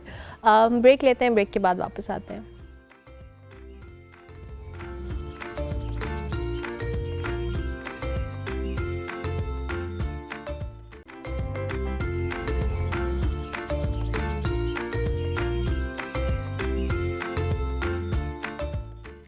Welcome back to Good Morning Public जी। ब्रेक के बाद वापस आ गए। आज हम फिज़िकल हेल्थ के ऊपर भी बात करेंगे। थोड़ी देर पहले हम मेंटल हेल्थ के ऊपर बात कर रहे थे। वक्त बदलने के साथ साथ जी अब एक्सरसाइज सिर्फ आपके वेट लॉस के लिए नहीं होती, बल्कि आपकी स्ट्रेंथ के लिए, आपकी बॉडी को की मोबिलिटी को इम्प्रूव करने के लिए भी होती है। हमें जैसे बहुत सारे लोग स्ट्रेंथ ट्रेनिंग की टर्मिनोलॉजी सुनते हैं। स्ट्रेंथ ट्रेनिंग एक ऐसी एक्सरसाइज है समहाउ जिसमें आपकी फ़िज़िकल स्ट्रेंथ हो, मसल्स की मजबूती हो, यादाश्त बढ़ाने के लिए वज़न रेजिस्टेंट डिवाइसेस या अपनी बॉडी के वज़न का इस्तेमाल किया जाता है। चाहे मकसद सिर्फ टोन करना हो या रोज़मर्रा ज़िंदगी के लिए ज़्यादा एनर्जी यूटिलाइज़ करना हो, स्ट्रेंथ ट्रेनिंग हर उम्र फिटनेस लेवल के अफराद के लिए उतनी इक्वली फ़ायदेमंद है। ऐसी वर्जिश से रोज़मर्रा काम भी आसान होते हैं, आपकी मेंटल हेल्थ भी बेहतर होती है, फिर ओवरऑल आपकी हेल्थ ओवरऑल इम्प्रूव हो रही होती है। तो आज हमने इसी पे बात करनी है। हमारे साथ मलिक मज़हर रहमान साहब मौजूद हैं, फ़िटनेस एक्सपर्ट हैं। इनका बड़ा एक्सटेंसिव तजर्बा है फ़िटनेस को लेकर,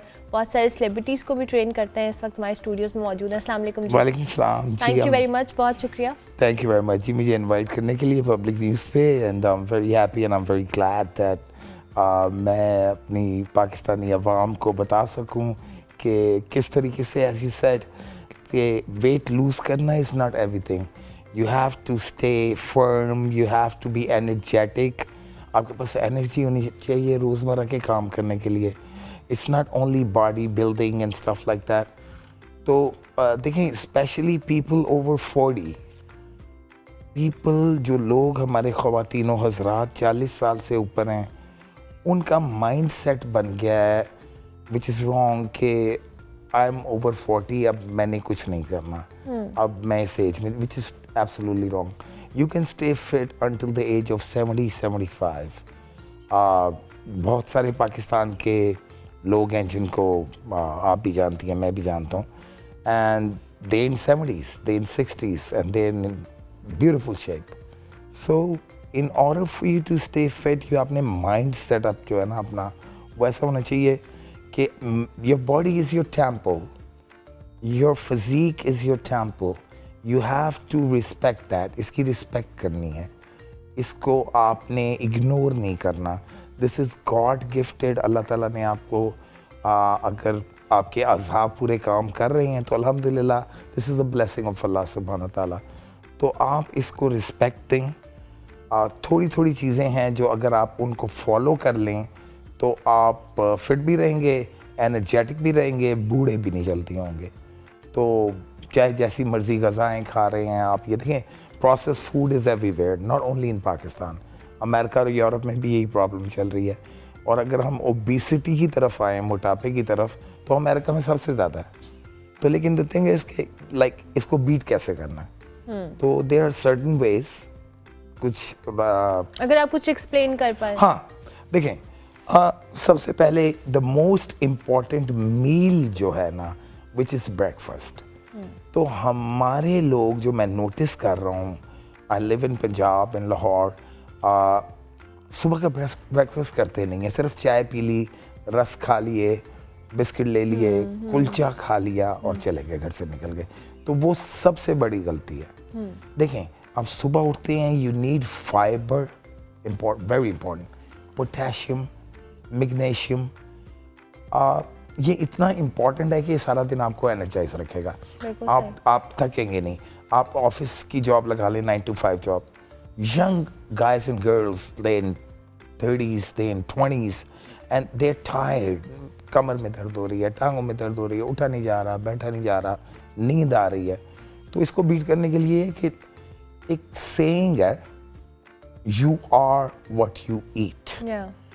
You will look like the type of food you put in your system. सही. एक बहुत मोटा आदमी है, वो क्यों मोटा है कि वो बहुत ज़्यादा कार्ब्स की तरफ चला गया, मेटाबॉलिज्म उसका स्लो है और वो उसको डाइजेस्ट नहीं कर पा रहा और वो फैलता जा रहा है. एक फिट बंदा है, वो सही खाता है तो वो इसलिए फिट है. सिंपल सी चीज़ें हैं. तो आपने अपनी डाइट को सही रखना है, अपनी बॉडी को स्ट्रेच करें.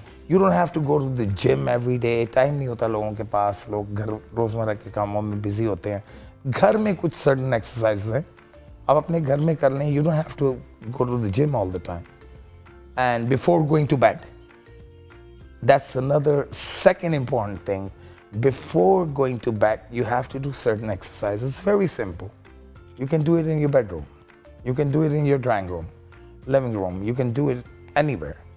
And then take some rest and you'll be good. You'll be very good.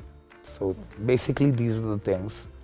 सही. अच्छा, बहुत सारे लोगों का, जैसे आपने कहा कि लोग कहते हैं कि जी हम लेट 40s के अंदर मोबिलिटी इश्यूज शुरू हो जाते हैं. बहुत सारे लोगों को जोड़ों में दर्द है, मसाइल शुरू हो जाते हैं. अब व्हाट्स द राइट एज कि आप अपनी फिजिकल हेल्थ के ऊपर, वैसे तो छोटे बच्चों से लेकर बड़ों तक हर एक को स्ट्रेंथ पे काम करना चाहिए, बट आई बिलीव कि बहुत सारे लोगों का मिसकंसेप्शन होता है कि अपने 18s में जाके अर्ली 20s में आपको जिम या कोई भी एक्सरसाइज स्टार्ट करनी है. सो इस कंसेप्ट के हवाले से वही देखें, पहले मैंने सबसे पहले कहा था कि इस कॉन्सेप्ट को क्लियर करना है हम लोगों ने ना. There is no age limit in working out.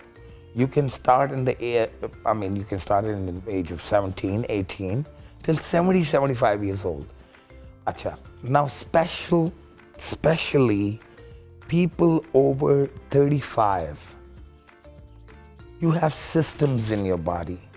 Respiratory system, immune system, nervous system, their system, and they start slowing down after the age of 35. आपने अपने आप को stretches देनी है, stretches. Stretch your body as much as you can. Muscle cramps ना हो, जिस्म stiff ना हो.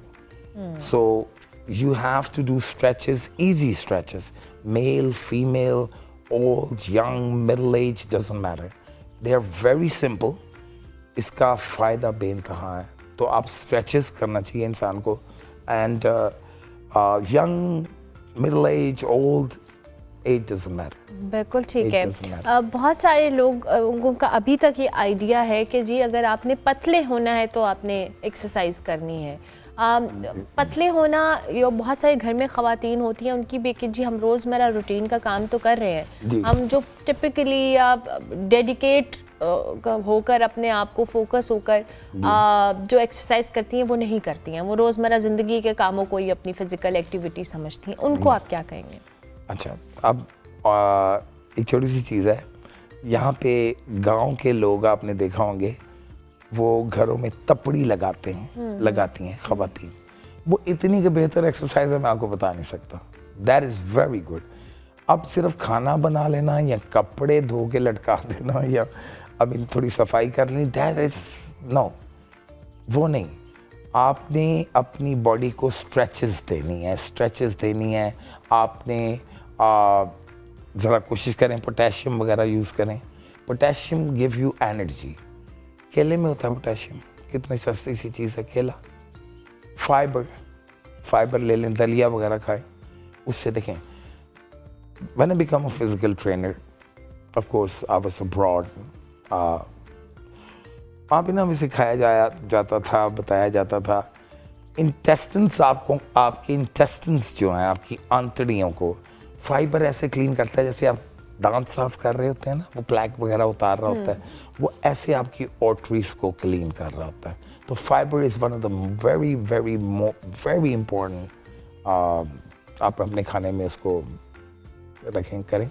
बिल्कुल ठीक है, बिल्कुल ठीक है। अच्छा, बहुत सारे लोगों को ये भी लगता है कि मैंने जिम जाते हुए लोगों को देखा जी, प्रोटीन इनटेक है, पाउडर फॉर्म में ले रहे हैं, सप्लीमेंट्स फॉर्म में ले रहे हैं। ये जो अल्टरनेट्स हमने देखे हैं, ये आपकी फिजिकल स्ट्रेंथ पे या उस पे कैसा इम्पैक्ट डालते हैं? अच्छा, एज लॉन्ग, ओके, बहुत अच्छा क्वेश्चन आपने किया, I like that question. Now एक अवेयरनेस मैं देना चाहता हूँ। अक्सर क्वेश्चन मेरे साथ होते हैं, यंग लोग भी करते हैं, बूढ़े भी करते हैं, कि मज़हर साहब हमें सप्लीमेंट्स लेने चाहिए या नहीं लेने चाहिए, या नेचुरल ऑर्गेनिक खानों की तरफ जाना। ऑर्गेनिक खानों की तरफ तो हमें जाना ही चाहिए, सप्लीमेंट ले लेने चाहिए। देखें, एक एग्जांपल देता हूँ।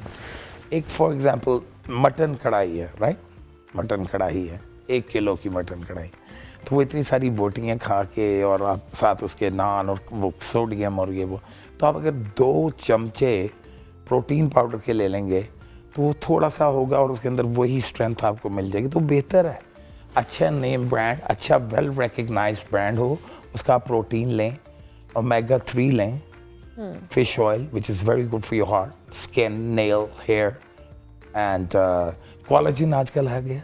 बिल्कुल, लोगों को अवेयरनेस नहीं थी, कोलेजन कितनी ज़बरदस्त चीज़ है, ठीक है। वो आम लेट 50s, आई मीन वो एंटी एजिंग है।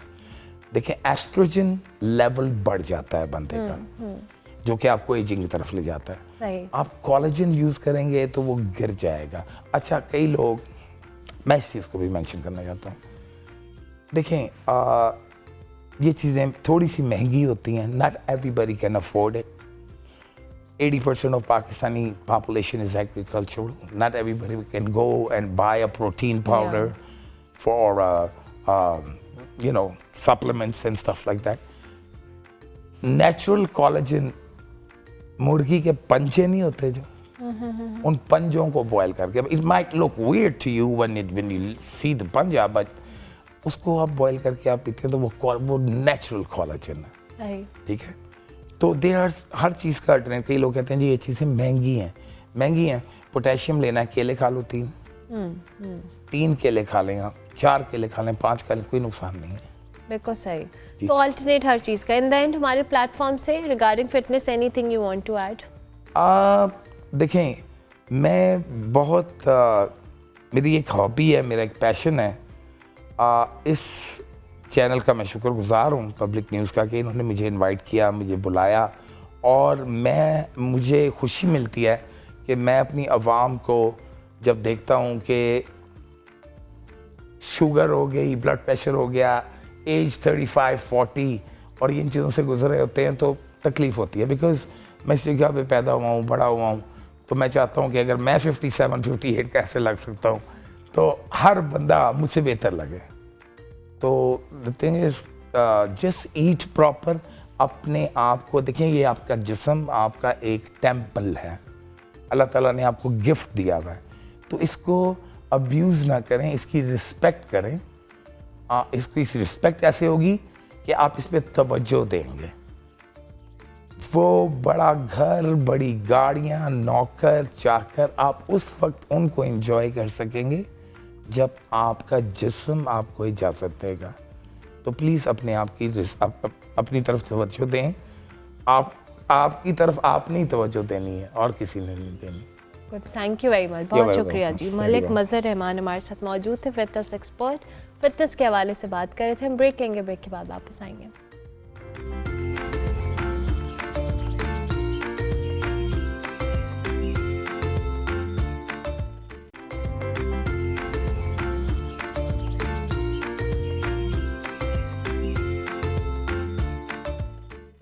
Welcome back to Good Morning Public जी। प्रोग्राम का बिल्कुल आखिरी हिस्सा है। अभी हमने एक मूवी के हवाले से बात करनी है। गज़ा में जो इजरायली दरिंदगी पर बनाई गई जो फिल्म है वॉइस ऑफ हिंद रजब, उसको गोल्डन ग्लोब अवार्ड के लिए नामजद कर दिया गया है।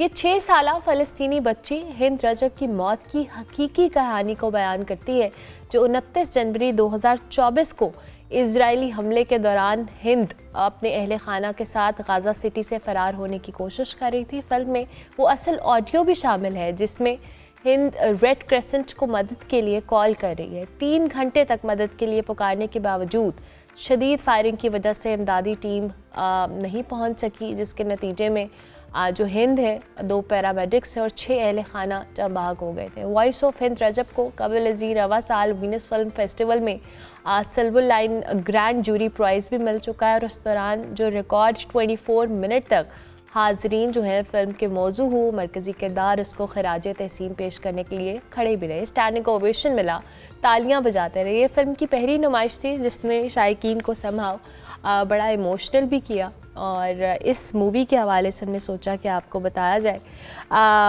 कि गोल्डन ग्लोब अवार्ड के लिए नामज़द की गई है। प्रोग्राम का वक्त ख़त्म हुआ। इंशाल्लाह मेरी आपसे मुलाकात होगी अब मंडे को, लेकिन जाते जाते हम आपको लिए चलेंगे सूबाई दारुल हुकूमत लाहौर में, जहाँ पे बेहंगम ट्रैफिक हो, पार्किंग के मसाइल के हल के लिए पंजाब हुकूमत ने जी लाहौर के मुख्तलिफ मकामात पर पार्किंग प्लाजास का मनसूबा शुरू कर दिया है। लाहौर का जो नासिर बाग है, नीला गुंबद है, मोची बाग है, इसमें पार्किंग प्लाजास की तामीर का काम शुरू हो चुका है। हाफिज़ उस्मान इस हवाले से हमें बता रहे हैं। मैं आपसे मिलूंगी मंडे को, तब तक के लिए अल्लाह हाफ़िज़।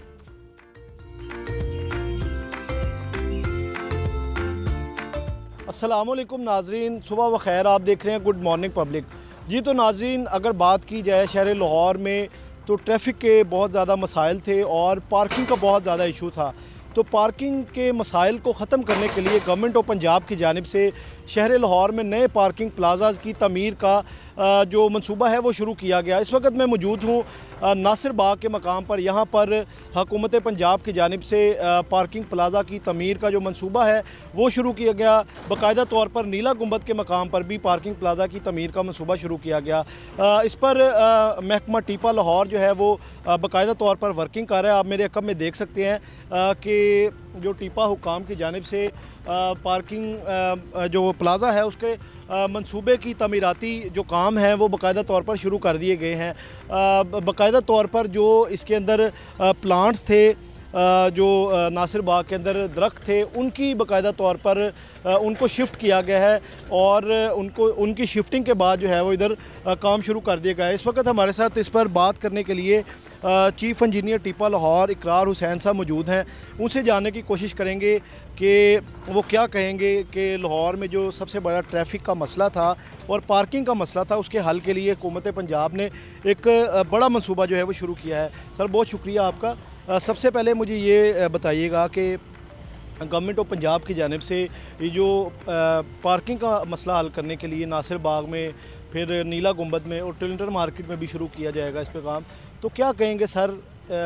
सबसे बड़ा मंसूबा है ट्रैफिक के मसाइल को हल करने के लिए, क्या कहेंगे, किस तरह वर्किंग कर रहे हैं और जो इधर पार्क में दरख्त थे उनको कैसे सर आपने शिफ्ट किया, ये बताइएगा। जी, बिस्मिल्लाहिर्रहमानिर्रहीम।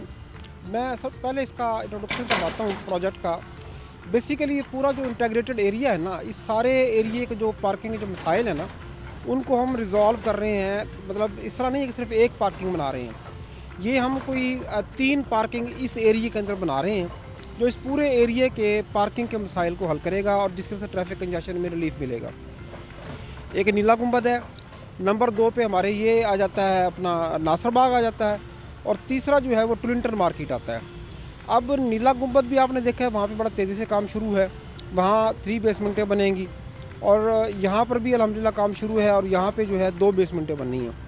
ये जो नासिर बाग है, ये जो प्रोजेक्ट है ये फैसिलिटेट करेगा ऐवान अदल को, उसके बाद ज़िले कोर्ट्स को, उसके बाद इसमें जो आपका कचहरी रोड आ जाएगा, इसमें आपका ये जो इस्तांबुल चौक से जीसी की तरफ आते हैं ये रोड आ जाएगा, लोअर माल आ जाएगा, इन सब को ये केटर करेगा। अच्छा, अब इसमें अगर आप देखें तो हमने कोशिश ये की है कि इसका जो सेंट्रल पार्ट है जहाँ पे झील थी उसको हमने टेकअप किया है ताकि कम से कम दरख्तों को यूटिलाइज़ किया जाए, मतलब निकाला जाए। अब वो जो दरख्त हमने जो निकाले हैं वो बेसिकली कट नहीं किए, वो दरख्त ट्रांसप्लांट किए हैं, और प्लांट्स छोटे वो दरख्त है यानी 3 से 5 इंच गिर्थ वाले ना, तो वो हमने कोई 123 जो थे वो ट्रांसप्लांट किया। और this is the first time, मतलब मैं ये कहता हूँ कि ये आपका पहला प्रोजेक्ट होगा जिसमें हमने पहले बड़ी एहतियात के साथ, एक तंजीम है सेव द ट्रीज़ के नाम से, उनको हमने दावत दी, फिर वो आए, उन्होंने 123 दरख्तों को बाकायदा महफूज तरीके से निकाला है और निकाल के फिर उनको ट्रांसप्लांट किया है नासिर बाग में एक दूसरी जगह के ऊपर। और अब वो दरख्त अल्हम्दुलिल्लाह उनकी हम पर्दाख्त भी कर रहे हैं, उनको देख रहे हैं, उनकी नशोनुमा के लिए जो खाद वगैरह देनी होती है जो भी है वो हमारे बंदे भी और PHA भी, ये जॉइंटली मिलकर हम उसको कर रहे हैं। और ये जितना 123 जो दरख्त है ना, ये ऐसे नहीं है कि आइसोलेशन में, ये इसमें हम जॉइंटली हमने PHA के साथ मिलके, टीपा, PHA, ईपा, हम सब ने मिलके बड़ी एफर्ट के साथ इन दरख्तों को बचाया है। और इसके अलावा जो है हम कोई 1000 दरख्त जो है यहाँ पे ऐड करने जा रहे हैं। लास्ट डे 2 दिन पहले vice chairman LDA, DG LDA वो भी तशरीफ़ लाए थे, उन्होंने बल्कि उस ये जो हमारी प्लांटेशन ड्राइव है इसका आगाज़ किया, 2 पौधे लगाए और उसके बाद से हम पौधे लगा रहे हैं और 1000 दरख्त हमने यहाँ और ऐड करने हैं। अच्छा, दूसरा मुझे सर बताइएगा कि ये जो तासुर दिया जा रहा है कि जी लाहौर में बागों को ख़त्म करके वहाँ पर कंक्रीट पार्किंग प्लाजा की तमीरें शुरू की गई हैं, तो सर इस तरह की भी कोई बात है कि बागों की उसी तरह हालत रहेगी, सिर्फ कुछ पार्ट इसका रखा गया है उसमें? देखिए, जब ये पार्किंग कंप्लीट होगी ना, मैंने अभी आपको इसका प्लान दिखाया है, जो जैसे ये कंप्लीट होगी यहाँ पे सिर्फ जो आपके रैंप हैं, एग्ज़िट एंट्री वाले 2 रैंप हैं, उनके अलावा जितना पार्ट है वो सारे का सारा पार्क बनेगा, यानी वो हार्ड नहीं होगा। वहाँ पे हम सिर्फ वॉकवेज़ देंगे, वॉकवेज़ दे के बाकी सारे को हम ग्रीन करेंगे। तो ये जो पार्क है आपको एहसास भी नहीं होगा कि यहाँ पे कोई स्ट्रक्चर बना था। और फिर देखें, सबसे बड़ी जो क्वालिटी है वो ये है, हमारे जो 3 प्लाजे यहाँ पे बन रहे हैं और इसी तरह से जो 6 प्लाजे बन रहे हैं सर्कुलर गार्डन में C&W बना रहा है, ये सारे के सारे बेसिकली अंडरग्राउंड है, मतलब इसके ऊपर कोई स्ट्रक्चर नहीं है, आपको फील ही नहीं आएगी कि पार्किंग है या किस तरह से है, यानी आपको टॉप पे ऐसे लगे जैसे ओरिजिनल बाग है। अच्छा सर, इसमें आप कुछ जदीद चीज़ें भी शामिल करेंगे, कोई जैसे लिफ्ट होती है प्रॉपर तरीके से, उस तरह की चीज़ें भी इसमें शामिल? देखें, ये बड़ा स्टेट ऑफ द आर्ट और पूरा एक मैकेनाइज्ड पार्किंग होगी, ऐसे नहीं है कि ये कोई मैनुअल सा कोई सिस्टम होगा। हम यहाँ पे पार्किंग मैनेजमेंट सिस्टम लगाएंगे, इसी तरह से अपना एलिवेटर्स लगाए जा रहे हैं। एलिवेटर्स के अलावा जो है इसमें फायर फाइटिंग सिस्टम होगा, इसी तरह से इसके अंदर जो है फायर फाइटिंग के अलावा जो है अदर्स जो सिस्टम्स हैं जो जिनकी रिक्वायरमेंट है, जो मैकेनिकल जो सफोकेशन को ख़त्म करने के लिए, वेंटिलेशन के लिए मैकेनिकल सिस्टम वो इंस्टॉल होगा। और फिर डिस्पोजल जो है उसका बाकायदा प्लान किया गया है। तो ये जो प्लाज़ा बनेगा स्टेट ऑफ द आर्ट बनेगा, और ये ऐसे ही बनेगा जैसे कि आपके जो प्राइवेट अच्छे जो मॉल्स हैं उनमें पार्किंग बनेगी, वैसी बनेगी इंशाल्लाह। हम साहब थोड़ा सा आपसे भी पूछूंगा, मुझे ये बताइएगा कि नीला गुंबद भी आपका एक मंसूबा है और नासिर बाग भी है।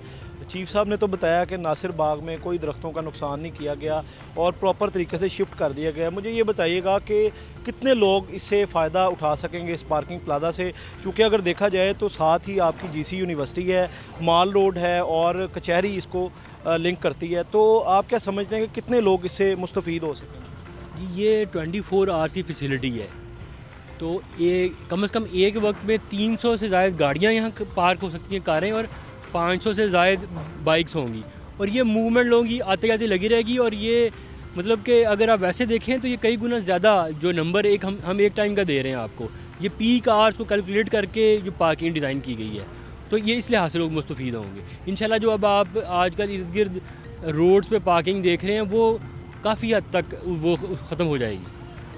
अच्छा सर, मैं आपकी तरफ दोबारा आऊँगा, आपसे जानने की कोशिश करूँगा। नीला गुंबद भी एक बहुत बड़ा मंसूबा है पार्किंग के हवाले से और उसकी रेनोवेशन के हवाले से, एक तारीख़ी विरसे को बहाल किया जाएगा। तो सर मुझे बताइएगा कि नीला गुंबद का काम कहाँ तक पहुँच चुका है, और जो नीला गुंबद के जो साइडों पे गिरदो नवा में दुकानें थी उनको कंपलसेट कर दिया गया है आपकी जानिब से, ये सर फरमाइए। देखें, जो नीला गुंबद की प्रोग्रेस है ना, मैं ये समझता हूँ कि हम अपने जो हमारा गिवन शेड्यूल था उससे आगे हैं। देखें, इस वक्त तक टोटल जो शॉप्स हैं वो डिमोलिश हो चुकी हैं, जो डिमोलिश होनी थी, और उनको कंपनसेट भी कर दिया गया है। उनको कंपनसेट किए हुए भी 1 महीने का करीब टाइम गुजर गया, और अब जो है उसके जो पाइल वर्क है वो मेरा ख्याल है अगले 3-4 दिनों में कंप्लीट हो जाएगा, और उसके बाद जो उसकी एक्सकवेशन होगी और बाकी एक्टिविटीज़ होंगी।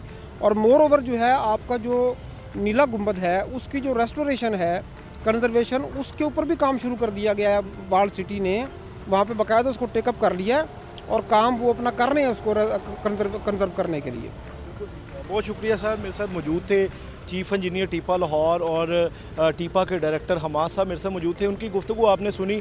उनका कहना था कि बाकायदा तौर पर यहाँ पर काम का आगाज़ कर दिया गया है और ना ही किसी दरख्त को जो है वो नुकसान पहुँचाया गया है। बाकायदा तौर पर उनको शिफ्ट किया गया है प्लांटेशन का अमल के लिए। तो लाहौर में जो है वो इसके अलावा भी मोची दरवाज़े के मकाम पर जो है वो पार्किंग प्लाजा की तमीर शुरू की गई है। नासिर बाग है, नीला गुंबद है, उसके बाद जो टोरंटन मार्केट है वहाँ पर जो है वो बाकायदा तौर पर काम शुरू किया जाएगा। इस नासिर बाग के मकाम पर किस तरह के डिज़ाइन का पार्किंग प्लाजा तमीर किया जाएगा वो भी आपको दिखाते हैं।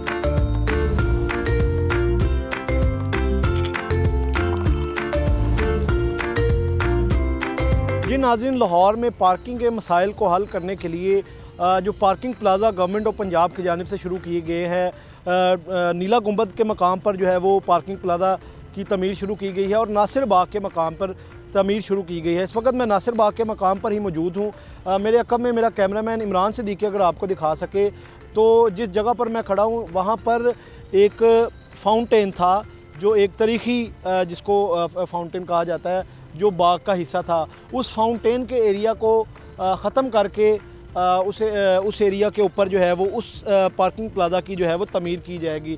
इसी के साथ साथ अगर देखा जाए तो फाउंटेन के साथ साथ जो दरख्त थे, जो पौधे थे, उनको बाकायदा तौर पर टीपा और PHA की जानिब से सेफ मकाम पर जो है वो शिफ्ट किया गया है और यहाँ से उनकी मुंतकिली की गई है।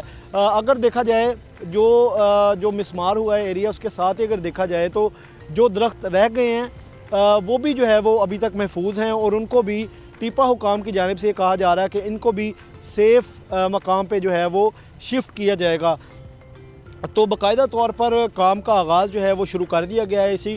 इसी तरह जो दीगर पार्किंग प्लाजाज हैं, जो मोची बाग में है और नीला गुंबद के मकाम पर है, उस पर जो है वो काम शुरू कर दिया गया है। और इसके बाद जो टोरंटन मार्केट है वहाँ पर जो है वो पार्किंग प्लाजे की तमीर की जाएगी। एक्चुअल इस प्लाजे का जो नक्शा है, ये प्लाज़ा तमीर के बाद किस तरह दिखाई देगा और किस तरह का नज़र आएगा, आइए आपको दिखाते हैं।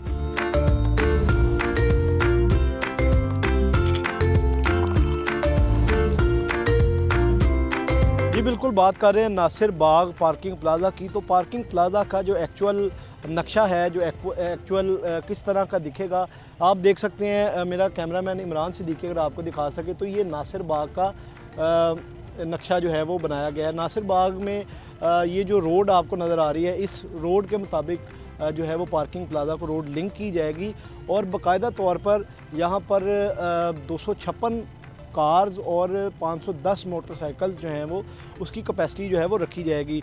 बात की जाए दरख्तों की शिफ्टिंग की तो आप देख सकते हैं कि वो भी यहाँ पर मेंशन की गई हैं कि किस तरह से दरख्तों की शिफ्टिंग जो है वो बाकायदा तौर पर की गई है। जो दरख्त हैं उनको प्रॉपर तरीके से यहाँ पर निकाल के यहाँ से और सेफ मकाम पर जो है वो शिफ्ट किया गया है। अगर बात की जाए तो ये मेन जो है वो नक्शा यहाँ पर आपको दिखाई दे रहा होगा, जहाँ पे जो जीसी यूनिवर्सिटी आपको नज़र आ रही होगी, बाहर माल रोड आपको नज़र आ रहा होगा, वो ओल्ड अनारकली, और इसके अलावा जो कचहरी रोड है वो यहाँ पर जो है वो इस पार्किंग प्लाजा को लिंक करेगा। और जो सबसे बड़ा पार्किंग का मसला है इस रोड का, वो जो है वो इसको हल करने की कोशिश की जाएगी। तो पंजाब हुकूमत की जानिब से ये मंसूबा जो है वो शुरू किया गया। इसके अलावा जो दीगर 3 मकाम हैं वहाँ पर भी पार्किंग प्लाजा की तमीर का अमल जो है वो बाकायदा तौर पर शुरू कर दिया गया है, जिसमें नासिर बाग है, टोलिंगटन मार्केट है, नीला गुंबद है, और मोची दरवाज़े के बाहर जो तारीखी मोची बाग था उस मकाम पर जो है वो इन पार्किंग प्लाज़ों की तमीर का अमल शुरू कर दिया गया है। और आइंदा चंद माह में जो है वो नासिर बाग और नीला गुंबद का जो पार्किंग प्लाज़ा है उसको जो है वो मुकम्मल करके जो टोलिंगटन मार्केट वाला प्लाज़ा है उसको भी जो है वो जल्द शुरू किया जाएगा। जी।